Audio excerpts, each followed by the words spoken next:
Szívi, te azt mondod, hogy kiégett vagyok, nem izgat semmi sem,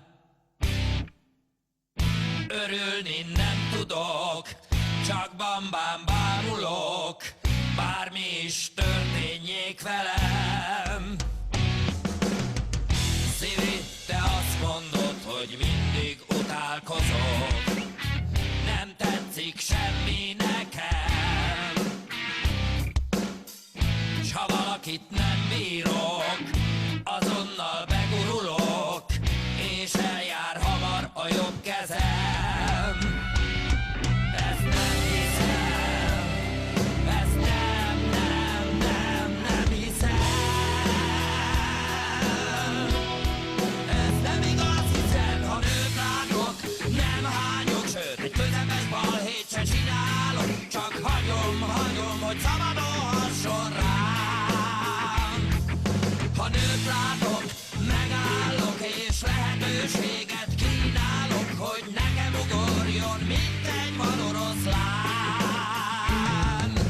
Nem kérek én az előítéletekből, hiszen nincs hány ingerem egy vastag szájú nőtől, ki engem dörzsöl. És soha se kér az én sörömből. Szívi, te azt mondod, hogy mindig unott vagyok, sivár az életem, hogy nincs már olyan dolog, amitől beindulok, amire várnék szívesen. Ezt nem hiszem, ezt nem hiszem, ez nem igaz, hiszen ha nőt látok, nem okádok, sőt segítségért se kiáltok, csak megvárom, míg igazán megkíván. Ha nőt látok, nem fikázok, nem köpök és nem pofázok, csak felmérem, hogy milyen a szállítmány.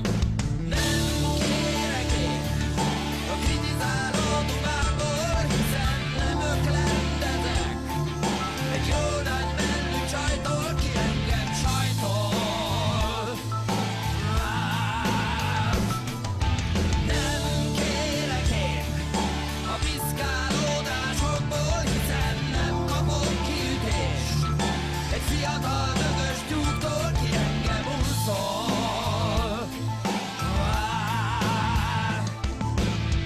Megvárom én, míg összeláncol, amíg keményen megkorbácsol, szépen és újra összetákol.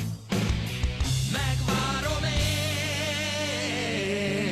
én, még kotkodácsol.